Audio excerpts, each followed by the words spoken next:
Good morning. It's Thursday, about 20 to 8.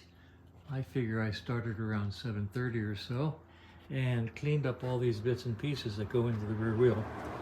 And I'm going to put the brake assembly back together, stick it in the wheel, stick the wheel on the bike temporarily so I can move it around. And once I get the rear wheel put together, I'm going to go ahead and put the bike up in the air and retorque the head bolts, because the client said that they he had checked them and they seemed loose, and that's not a good thing. So I will retorque the head bolts. Okay, so this is the morning. I cleaned all these parts. They look reasonably good. Clean parts go back together better. Clean parts work better. Clean parts make your bike go faster. Not. Well, it's a little over 8:30, 8:35. The bike is back on the wheel. Had the wheel temporarily installed. Here's the new boss. This is Spunky, and he's a rescue. We just picked him up, and if you'll just hold still, there he goes. That's Spunky. He's about 8 years old, and we just picked him up about a week ago. The larger dog is Susu. She belongs to my lady friend who's visiting here with Susu. So anyway, those are the two pups. They get along just fine. And Spunky is growing quite used to the place. Hadn't quite figured out that that bed over there is his. So anyway, I've got this back on its wheels. I'm going to lift the tank off now, torque the head bolts, and double check the valves. That's the plan. All right, the bike is back on its rear wheel. The gas tank is off. The gas tank is safely ensconced way over there on top of the washing machine. I used to wash rags. Out of the way, nice and safe, not on the bench. Rule 1 in the shop is no painted parts on the workbench. Whoever did this wiring did a pretty good job. Oh wait, that was me. Never mind. The fuse is out. Rule number 2 in the shop: whenever you're working anywhere, anything having to do with fuel, pull the fuse. So that's out. I'm getting ready to retorque these bolts, and I got to get at this one, which means I have to take this head brace off. So I'm going to take the head brace off and start torquing the head bolts. So that's where we are. All right, let me show you a couple of sockets that I've modified. See if I can get my hand back here to make it focus. I ground away one of the faces on this socket, and on this one also for the same reason. These are sockets that are used excuse me, to rotate the engine when I'm seeking top dead center. And this lets me rotate the engine with the nut without having to mess up the lock tab on the nut. Now over here, following the magic hand, I have the top dead center tool here. This guy should show me both full advanced and top dead center as I rotate the engine. I've got the plugs out to make it easy to turn. So this guy goes in here over the locking tab, like so, and I should be able to turn him like so.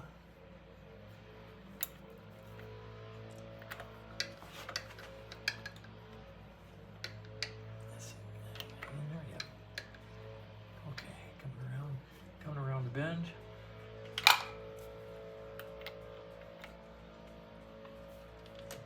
And I just popped in.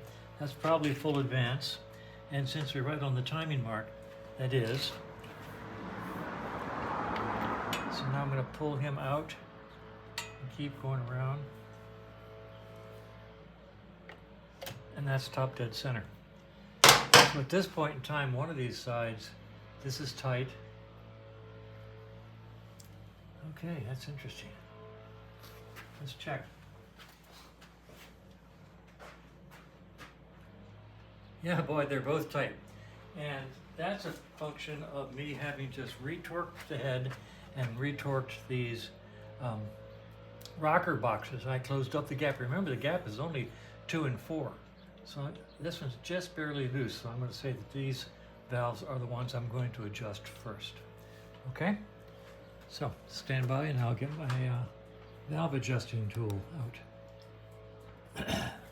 Let me back up a little bit here to give you a better view of what I just talked about. Sorry. With the engine set the top dead center, these are tight because I retorqued the rocker boxes when I retorqued the head. That lowered the valve assemblies and tightened up these rockers. This one can just barely move a little bit, so I'm going to check this side first for 2000s and 4000s on a Triumph TR6. All right, it was the left cylinder that was at top dead center, and I have the feeler gauges in there now, 2 and 4. With this later model, you can actually go through these little access holes they gave you. I don't like them. I'm an old-fashioned guy. I just go ahead and come in from the side. I have this 4 in here, and to what I refer to as a sloppy 4, okay?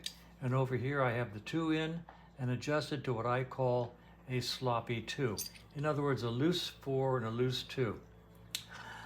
Remember, the valves get tighter as they wear, because what they're doing is wearing into the seats in here and closing up this gap. So they were tight. Now I've loosened them up to 2 and 4. Now I'm going to use the adjuster to adjust them while I hold them with the little holder. This tool here, am I in the screen? Yes, good. This is the stock tool that came in the old tool kits. I've ground the heck out of it to make it fit into these different rocker boxes better, so I can hold the adjuster with that while I tighten the adjuster with this and then come back with the socket. So I'm not going to bore you with me sticking my hands in there and fighting the little adjustments until I get it for 2 and 4, so I'll be back in a minute. All right, I've adjusted these to what I consider to be a sloppy 2 and a sloppy 4, and tightened them down. Let's go over here and I'll show you what I mean. When I zoom in here, I can take this 2 and move it. But if I push down on here, lift up, push down, there's no play. Okay? But when I move this feeler gauge, that's a nice loose 2, or as I say, a sloppy 2. And here's a sloppy 4, but when I push up and down on here, there's no up or down. So it's right on the 4. Okay? Now if I take this out, hear that? And if I take this out, hear that? I swear, and everybody's going to complain about this, I can tell whether they're 2 and 4 by the sound they make when you do this. Can you hear the difference? That's 4. This is 2. So, everybody told me I'm full of poop, but when I walk up to a machine and I do this, I'm pretty sure that they're within tolerance or not. Of course, I check them. I do not listen to them. I do not set them by ear. I do not set them by the old 1/8 of a turn trick. I set them with the feeler gauges, but you can listen to them and tell whether or not you've done a good job. Okay, I'm going to go to the other side and do the other side now. All right, I'm going to go to the other side and turn the engine over 1 revolution so that this side becomes the loose side, and then I'm going to adjust.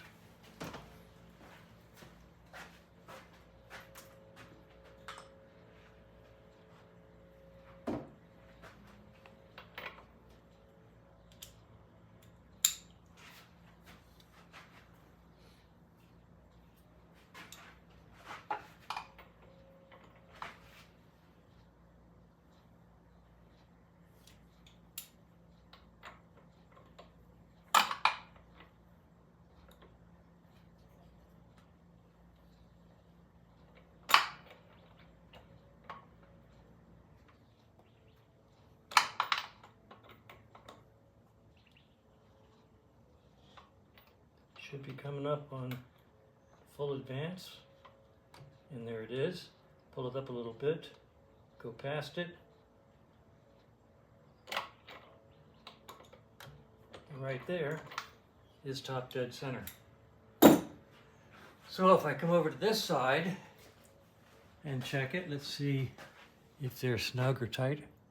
Boy, they are tight. Okay, so I'm gonna quickly take my breaker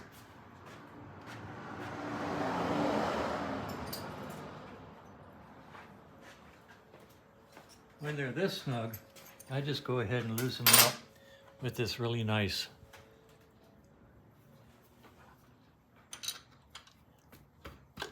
there we go. And if I can't get him in there, then I'll use the socket.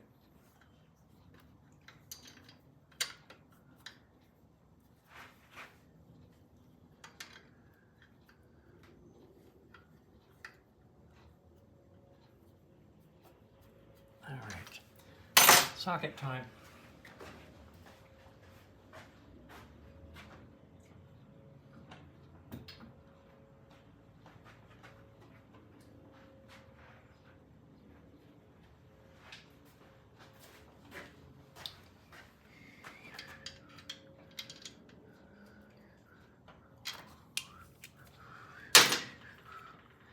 And the fun just never stops.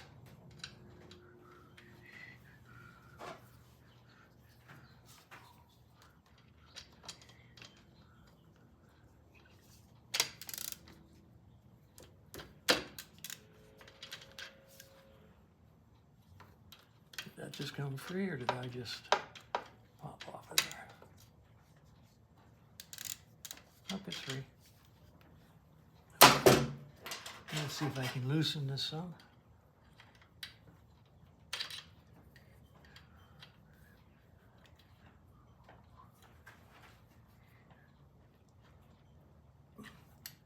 Boy, I love working around these carburetors. Okay, good. Okay, they're both loose now. Now I can adjust them to 2 and 4.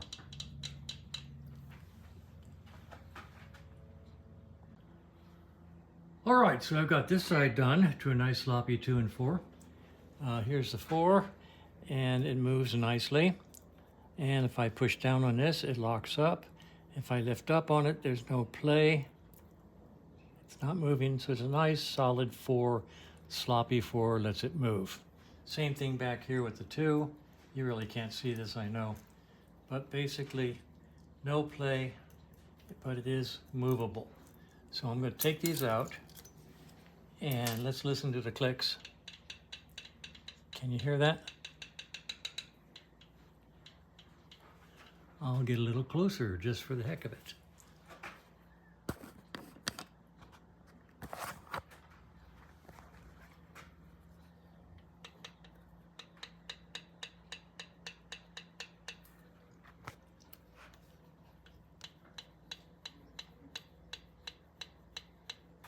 So I've got a nice 2 and 4. I'm going to close all this up, put a fresh set of plugs in it, and fire it up. Well, progress is being made. Right now it is 11 o'clock, and I have to put on some clean clothes and go to, well, actually, never mind. Okay, it's about 11 o'clock. The old farts lunch starts at 11:30. Old farts, P-H-A-R-T-Z. So I've got to go get cleaned up. Progress is being made over here.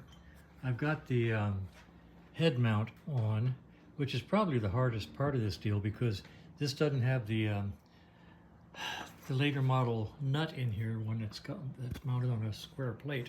So I had to get up in there with my fingertips and catch it, and it was just so much fun. There it is, nestled in there.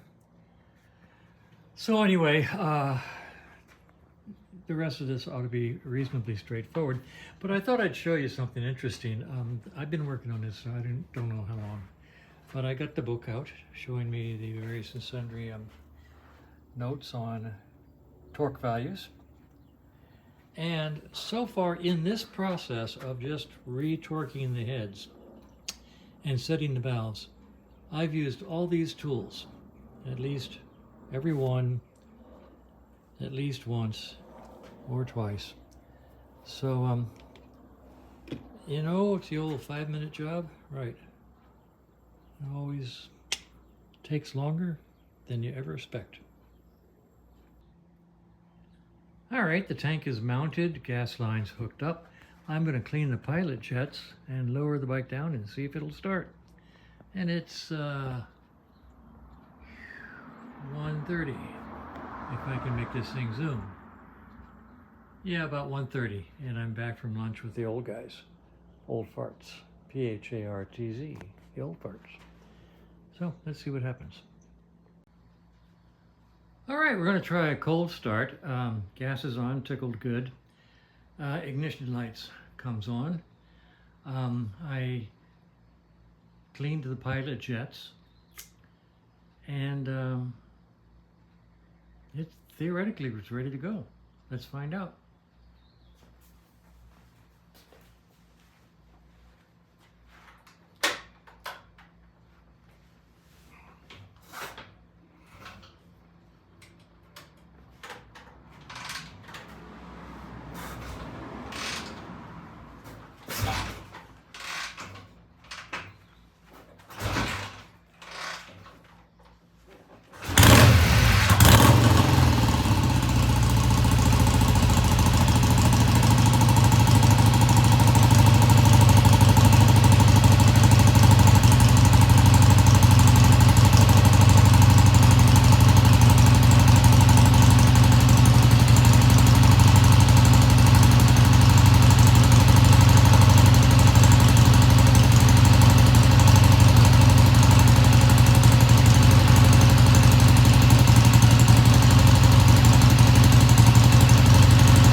Sounds good to me. I don't have the tach hooked up, I'll do that. The idle sounded fast at first, but then it kicked down. I'm going to get a little bit more slack in these cables. I like about 1/8 of an inch right here, and I don't have that. Other than that, I mean, it sounds good. Okay.